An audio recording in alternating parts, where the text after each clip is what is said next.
Bulletin की शुरुआत हम करेंगे प्रधानमंत्री नरेंद्र मोदी के गुजरात दौरे से, क्योंकि पीएम नरेंद्र मोदी गुजरात मिशन पर हैं और वो बीजेपी उम्मीदवारों के पक्ष में ताबड़तोड़ रैलियां कर रही हैं। इसी बीच चुनावी जंग में अब पाकिस्तान की एंट्री भी हो चुकी है।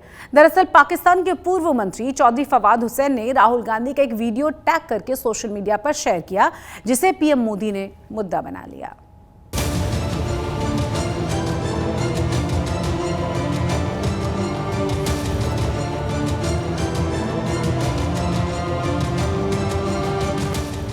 ऐसे कैसे हो सकता है कि देश का सबसे बड़ा चुनाव हो रहा हो और पाकिस्तान की एंट्री न हो। पाकिस्तान के पूर्व मंत्री चौधरी फवाद को राहुल गांधी का अंदाज पसंद आया। उन्होंने राहुल गांधी के भाषण का वीडियो शेयर किया और लिखा, राहुल ऑन फायर। इन 3 शब्दों ने बीजेपी को वार का हथियार दे दिया। यहाँ कांग्रेस मर रही है और वहाँ पाकिस्तान रो रहा है।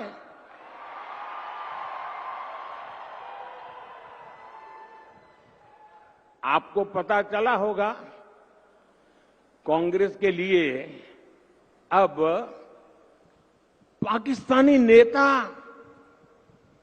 दुआ कर रहे हैं। शहजादे को प्रधानमंत्री बनाने के लिए पाकिस्तान उतावला है।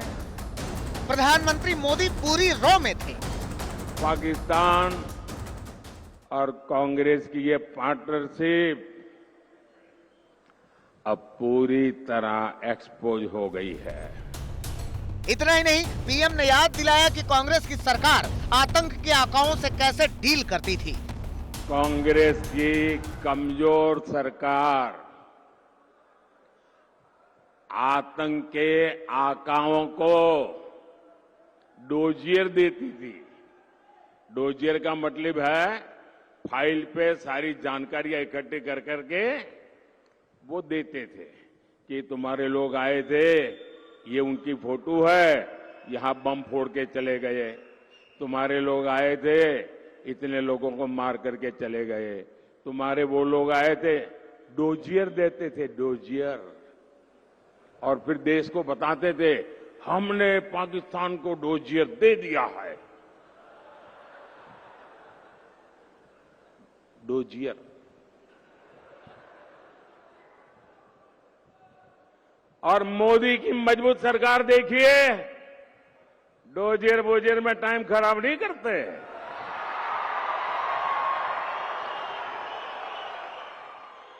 आतंकियों को घर में घुसकर मारते हैं। पीएम मोदी के आरोपों पर राहुल गांधी से भी सवाल किया गया, मगर उन्होंने प्रज्वल रेवन्ना के मसले पर तो पीएम को घेरा, मगर पाकिस्तान वाले मसले पर सवाल को अनसुना कर गए। प्रधानमंत्री बोल रहे हैं कि पाकिस्तान आपकी तारीफ कर रहा है। भैया पता क्या है, पता है मैं आपको बताता हूँ। ये यहाँ पे सबसे बड़ा इशू ये जो यहाँ पे जो रवन्ना केस है ना, जिसको पीएम ने एंडोर्स किया है, जिसने मैस रेप किया है, 400 महिलाओं का मैस रेप किया है, उसका जवाब और उसकी माफी प्रधानमंत्री मांगे महिलाओं से। Thank you very much. चौधरी वाले में क्या बोलेंगे सर? राहुल भले न बोले हों, मगर कांग्रेस कह रही है कि पीएम हार से डर रहे हैं, इसीलिए तो पाकिस्तान की बात कर रहे हैं। बहुत दिनों से इंतजार था प्रधानमंत्री नरेंद्र मोदी जी, जब बिल्कुल हारने लगेंगे तो पाकिस्तान का नाम ले आएंगे। आई गए आज हमारे प्रधानमंत्री। इस देश ने ऐसा प्रधानमंत्री कभी नहीं देखा जो देश की शान और स्वाभिमान के खिलाफ बोल जाए। प्रधानमंत्री जी, 1971 का इतिहास याद कर लो। ये कांग्रेस थी जिसने इंदिरा गांधी के नेतृत्व में पाकिस्तान के 2 टुकड़े करके बांग्लादेश बना दिया था। कांग्रेस के अपने दावे हैं, मगर बीजेपी ने पाकिस्तान को मुद्दा बना लिया है। कांग्रेस को चीन और पाकिस्तान से कभी भी उनको सपोर्ट मिलता ही आया है। कांग्रेस पार्टी को लोगों से मिलता है, नहीं मिलता है, भारत के लोगों से मिलता है, नहीं मिलता है, पाकिस्तान और इनसे मिलता ही नहीं। विपक्षी दल कह रहे हैं कि पीएम को इस तरह के बयान शोभा नहीं देते। पाकिस्तान का इस्तेमाल इलेक्शन में किया जाता है और ये बदकिस्मती से बीजेपी की ही आदत है। अब जिस कांग्रेस ने इतनी कुर्बानियां दी, उस कांग्रेस के खिलाफ इस तरह के इल्जाम जो हैं, ये वजीर आजम साहब को शोभा नहीं देती। अब पाकिस्तान के नाम पर संग्राम मचा हुआ है, लेकिन बीजेपी ने जिस तरह से पाकिस्तान का जिक्र और कांग्रेस से पाकिस्तान के गठजोड़ का मुद्दा उठाया है, जाहिर सी बात है कि उसे आगे और धार दी जाएगी। बारामूला से चित्रा त्रिपाठी के साथ आज तक ब्यूरो। अरविंद केजरीवाल के जेल जाने के बाद आम आदमी पार्टी का चुनाव अभियान वैसी गति नहीं पकड़ पाया है जिसकी उम्मीदें थीं। ऐसे में अरविंद केजरीवाल की पत्नी सुनीता केजरीवाल ने चुनाव प्रचार की कमान संभाल ली है। आज सुनीता केजरीवाल गुजरात की सड़कों पर उतर आई और उन्होंने भावनगर में भरूच और लोकसभा सीटों पर प्रचार किया है। बीजेपी की ओर एक बार फिर से उन्होंने निशाना साधा। क्या कुछ बीजेपी को लेकर उन्होंने कहा है, देखिए।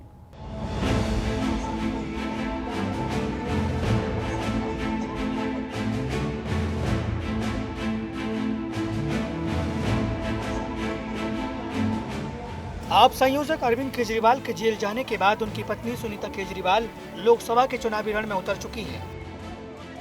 दिल्ली के बाद उन्होंने गुजरात में चुनाव प्रचार की कमान संभाल ली है। सुनीता केजरीवाल ने गुजरात की भावनगर और भरूच लोकसभा सीट पर रोड शो किया। इस दौरान आम आदमी पार्टी के कार्यकर्ताओं में काफी उत्साह नजर आया।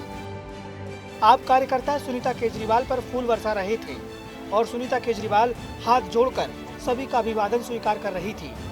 रोड शो में कार्यकर्ता अरविंद केजरीवाल के पोस्टर लेकर भी पहुंचे थे, जिसमें केजरीवाल को जेल में दिखाया गया है। भावनगर के बोटाद में आम आदमी पार्टी के कैंडिडेट उमेश मकवाना के लिए प्रचार करने पहुंची हैं, जिसमें आम आदमी पार्टी के झंडे के साथ बड़ी संख्या में आम आदमी पार्टी के कार्यकर्ता यहां पे मौजूद दिखाई पड़ रहे हैं। लोगों में उत्साह भी दिख रहा है। हालांकि ये पूरा जो रोड शो है वो 1 घंटे लेट शुरू हुआ है। 1 घंटे लेट सुनीता केजरीवाल बोटाद में पहुंची हैं। उमेश मकवाना को आप देख सकते हैं, जो कि इंडिया गठबंधन के तहत कांग्रेस और आम आदमी पार्टी की तरफ से वो उम्मीदवार हैं। और खास करके बोटाद की बात करें तो बोटाद के विधायक भी हैं। सुनीता केजरीवाल का दिल्ली के बाहर ये पहला चुनावी कैंपेन है। गुजरात में आम आदमी पार्टी इंडिया गठबंधन के तहत भावनगर और भरूच से चुनाव लड़ रही है। आज सुनीता केजरीवाल ने दोनों लोकसभा सीटों पर प्रचार किया और आप उम्मीदवारों के पक्ष में माहौल बनाया। आप बताइए, केजरीवाल जी का क्या कसूर है? उनका ये कसूर है कि उन्होंने दिल्ली में बिजली 24 घंटे कर दी, सरकारी स्कूल अच्छे कर दिए, वहां पर अच्छी शिक्षा मिलती है। अब जेईई में सब IIT क्लियर करते हैं अब बच्चे वहां से।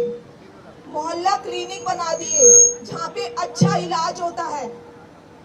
यही सब, और अभी महिलाओं को हर महीना 1000 रुपया देंगे। सुनीता केजरीवाल अरविंद केजरीवाल के जेल जाने का सबसे बड़ा मुद्दा बना रही है। वहीं जनता के बीच केजरीवाल के संघर्षों के बारे में बता रही है और बीजेपी पर तानाशाही का आरोप लगा रही है। अरविंद केजरीवाल जी को इन्होंने पिछले 40 दिन से जबरदस्ती जेल में डाला हुआ है। इधर गुजरात में चैतर वसावा और उनकी पत्नी को भी जबरदस्ती जेल में डाल दिया था। किसी कोर्ट ने उन्हें दोषी नहीं कहा। कह रहे हैं जांच चल रही है। अगर जांच 10 साल चलेगी तो क्या 10 साल जेल में डालेंगे? जब तक जांच चलेगी, जब तक मुकदमा चलेगा, जेल में रखेंगे। ये सरासर गुंडागर्दी है, तानाशाही है ये। सुनीता जिस अंदाज में रोड शो और रैलियां कर रही है, उससे यह मान लिया गया है कि अब सुनीता अपने पति और पार्टी की उम्मीदों को अपने कंधे पर लेने के लिए तैयार है। सुनीता केजरीवाल पार्टी के पक्ष में माहौल बनाने के साथ साथ केजरीवाल की तरह ही बीजेपी पर आक्रामक अंदाज में वार कर रही है। ये देश तानाशाही की ओर जा रहा है, इससे बचा लो, इस लोकतंत्र को बचा लो। आप सब अपने वोट की ताकत को समझो। आप सब वोट देने जाएंगे, सभी को वोट जरूर जाना है और झाड़ू का बटन दबाना है। झाड़ू का बटन दबाएंगे, बटन दबेगा, बटन दबेगा, झाड़ू का बटन दबेगा, झाड़ू का। सुनीता न केवल चुनाव प्रचार कर रही हैं, बल्कि आम आदमी पार्टी के नेताओं को निर्देश भी दे रही हैं। दरअसल केजरीवाल के जेल जाने के बाद पार्टी का पूरा फोकस अरविंद केजरीवाल और जेल रहा है। ऐसे में उनका चुनावी अभियान वैसी गति नहीं पकड़ सका जिसकी उम्मीद थी। लिहाजा अपने कार्यकर्ताओं में जोश फूंकने के लिए अब सुनीता केजरीवाल सड़कों पर उतर चुकी है और केजरीवाल के बाद चुनाव प्रचार में पार्टी का चेहरा बनती हुई दिखाई दे रही हैं। भावनगर से अतुल तिवारी के साथ आज तक ब्यूरो। सुनीता केजरीवाल के रोड शो में आम आदमी पार्टी के अध्यक्ष इसुदान गढ़वी भी मौजूद थे। उन्होंने दावा यह किया कि इस बार बीजेपी गुजरात में क्लीन स्वीप नहीं कर पाएगी। साथ ही साथ उन्होंने सुनीता केजरीवाल की भूमिका के बारे में भी जानकारी दी। इसुदान गढ़वी ने से खास बातचीत की है आज तक संवाददाता अतुल तिवारी ने। आम आदमी पार्टी के प्रदेश अध्यक्ष इसुदान गढ़वी हमारे साथ मौजूद हैं, उन्हीं से बात करेंगे। इसुदान भाई, किस प्रकार से आप पूरा इस बार का लोकसभा इलेक्शन देख रहे हैं, क्योंकि गुजरात में एक बैठक जो है वो निर्विरोध बीजेपी के नाम हो चुकी है, 25 बैठक पर आपने कांग्रेस ने गठबंधन किया है और सुनीता केजरीवाल आज रोड शो कर रही हैं आम आदमी पार्टी के कैंडिडेट उमेश मकवाणा के लिए बोटाद में।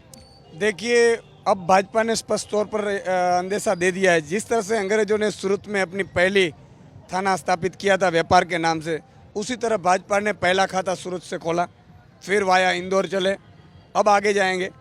तो ये लोकतंत्र की हत्या है, उन्होंने साबित कर दिया है। ये लास्ट चुनाव है, ये भी साबित कर दिया। उनको पता है कि अब प्रजा उनको जूतों से मारेगी, लेकिन अब वो रहने ही नहीं देंगे किसी को, क्योंकि चुनावी बॉन्ड से बहुत पैसे आ गए हैं। पता है भावनगर सीट जहाँ पे आज रोड शो हुआ है, 1991 से लगातार बीजेपी का कब्जा रहा है। इस गढ़ को तोड़ने में आम आदमी पार्टी कामयाब रहेगी। बिल्कुल, देखो बोटाद सिटी में भी बीजेपी का गढ़ तो हटा दिया, गई बीजेपी घर पे। बोटाद में 700-800 करोड़ के काम हुए सिर्फ 1.5 साल में, उमेश भाई ने करवाए। अब आपने देखा होगा बहुत ही लोगों में उत्साह है, भावनगर में भी लोगों में उत्साह है। संजय सिंह जी आए थे, भगवत मान साहब आए थे, चित्र वसावा जी के में उत्साह है। इवन इंडिया गठबंधन में बहुत अच्छी तरह से हम 2009 और 2004 की तरह 25 में से सीटें जीतेंगे। आखिरी सवाल, क्षत्रिय आंदोलन जिस प्रकार से गुजरात में चल रहा है, प्रधानमंत्री नरेंद्र मोदी ने कल 2 जनसभा संबोधन की है, आज भी 4 जनसभा है। जिस प्रकार से आज के दिन में इन्फॉर्मेशन आई हुई है, 40 से अधिक जो राजवी परिवार हैं उन्होंने समर्थन जाहिर किया है नरेंद्र मोदी को। किस तरह से अभी अब देख रहे हैं? देखो, ये भाजपा वाले ये कोशिश करेंगे, डराएंगे, धमकाएंगे, बिठाएंगे, समर्थन लेंगे फला, लेकिन क्षत्रिय समाज की माता बहन बेटियाँ जो राजपूतानी कहा जाते हैं, और राजपूतानी कभी झुके नहीं है, और राजपूतानिया का इतिहास रहा है। इन्होंने जोहार भी किया है, देश के लिए जान भी दी है, देश के लिए धर्म भी बचाया है, और इसलिए ये आंदोलन भाजपा वाले चाहे जितने भी कर ले, एक ही नारा है, जय भवानी भाजपा जवानी, गुजराती में नारा है। और इसी के चलते इन्होंने सब कुछ कर लिया। देखो, एक चीज़ मुझे बताओ, 2 सीट भाजपा ने चेंज कर दी कार्यकर्ताओं के विरोध के चलते, साबरकांठा और बड़ौदा, लेकिन रूपाला जी की नहीं की। क्यों? क्योंकि क्षत्रिय समाज के वोट को उनको डर नहीं था, क्षत्रिय समाज को दिखाना था कि हमें आपकी ज़रूरत नहीं। तो इसलिए क्षत्रिय समाज नाराज है। भाजपा में कहीं लीडर में क्षत्रिय समाज नहीं है। अब आपको लिए चलते हैं गुजरात के पंचमहल लोकसभा क्षेत्र में, और यहाँ चुनाव में कौन कौन से बड़े मुद्दे हावी हैं। इस बार जनता किसका राजनीतिक तौर पर चुनाव करने जा रही है, यानी किसका राज तिलक करने जा रही है, सारी चीजें जानने के लिए इस खास रिपोर्ट को देखिए।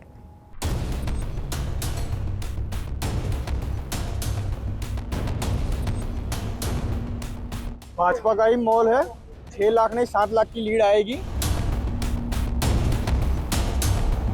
विकास की बात जो हो रही थी तो काम कुछ हुआ नहीं है।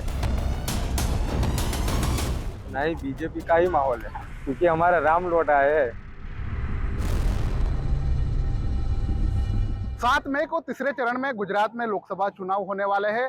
पंचमहाल की अगर बात की जाए तो कांग्रेस और भाजपा दोनों ने अपने प्रत्याशी के नाम जाहिर कर दिए हैं। दोनों ने अपने जो नामांकन है वो भी दाखिल कर दिए हैं। तो हमारे साथ यहाँ के स्थानीय लोग हैं जिनके साथ हम बात करेंगे कि यहाँ पर क्या माहौल है। इलेक्शन नजदीक है, क्या माहौल है पंचमहाल के अगर बात की जाए? पंचमहाल के माहौल तो अभी तो शुरुआत है, दोनों पार्टी से चल रहा है।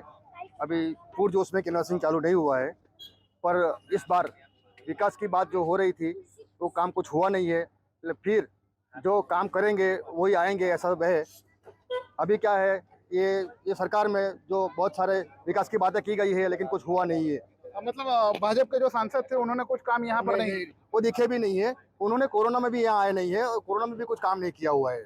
क्या लग रहा है इस बार पंचमहाल की अगर बात की जाए लोकसभा में कौन जीतेगा? कांग्रेस जीतेगी साहब।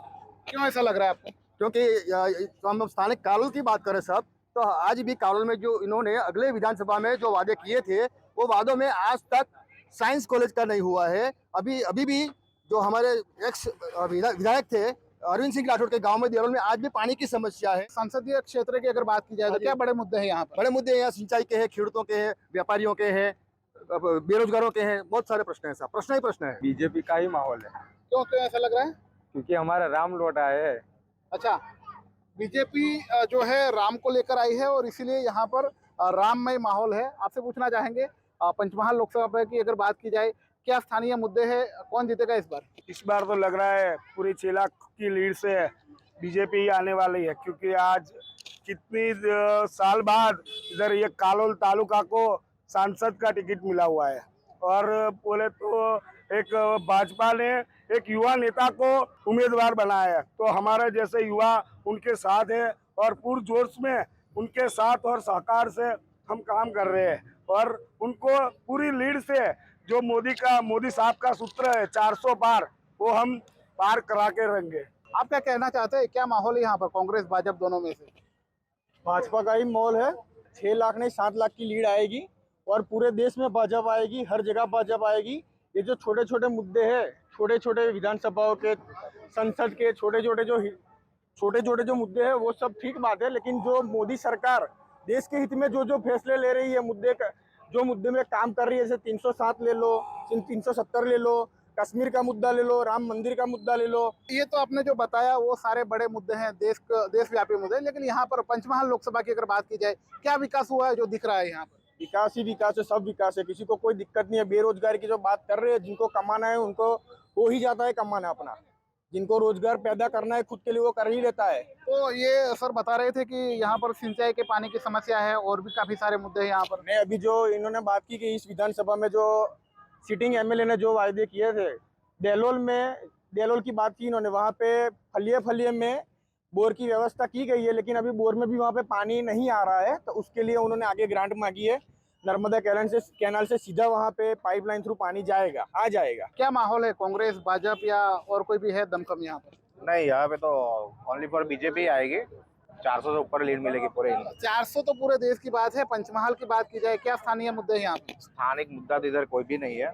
हम सब तो सिर्फ श्री राम के भक्त हैं, उन्हीं के नक्शे कदम पे चलते हैं और यहाँ पे बीजेपी के अलावा कोई आएगा ही नहीं। बीजेपी के जो प्रत्याशी है यहाँ पर, जो उम्मीदवार है, उनके बारे में क्या जानते हैं आप? मतलब सही उम्मीदवार है, गलत है, क्या है? एकदम सही है, हमारे मित्र है, हमारे जितने एज के हैं। हाँ, हमारे मित्र ही है। युवा उम्मीदवार। युवा उम्मीदवार है। क्या लग रहा है माहौल यहाँ पर अभी देखते हुए किसका बन रहा है? राजपाल सिंह का ही बन रहा है, बीजेपी का ही बन रहा है। क्यों ऐसा लग रहा है, क्या दिख रहा है यहाँ पर? आप खुद सबको पूछो, आपको पता चल जाएगा। अभी मैं अकेला बोलूंगा तो आपको ऐसा लगेगा कि झूठ बोल रहा है। बिल्कुल, आपसे पूछना चाहेंगे, क्या नाम है आपका? प्रथम, बढ़िया काम किया है, कालों में पहले से करते आ रहे, वो सपोर्ट। ये तो हमारा 18 पंचमहाल लोकसभा है, पूरा 3 जिला लगता है यहाँ पर। पूरे लोकसभा क्षेत्र की अगर बात की जाए, क्या लग रहा है? बीजेपी आएगी। तो जिस तरीके से आपने देखा कि स्थानीय मुद्दे हैं, सिंचाई का प्रश्न है, पीने के पानी का प्रश्न है, बेरोजगारी का भी प्रश्न है, रेलवे के स्टॉपेज का भी प्रश्न है कहीं कहीं पर। लेकिन यहाँ के जो स्थानीय युवा हैं, उनका ये मानना है कि यहाँ पर माहौल जो है वो बीजेपी का है और बीजेपी के जो उम्मीदवार है वो तकरीबन 5 से 6 लाख और 7 लाख की लीड बता रहे हैं युवा। लेकिन कई लोग मान भी रहे हैं कि कांग्रेस का भी कहीं कहीं दमखम देखने को मिल सकता है। जयेंद्र भोई, गोधरा, पंचमहाल। आज तक गुजरात के स्पेशल बुलेटिन में आज के लिए बस इतना ही, लेकिन देश और दुनिया की तमाम बड़ी और अहम खबरें आज तक पर लगातार जारी हैं।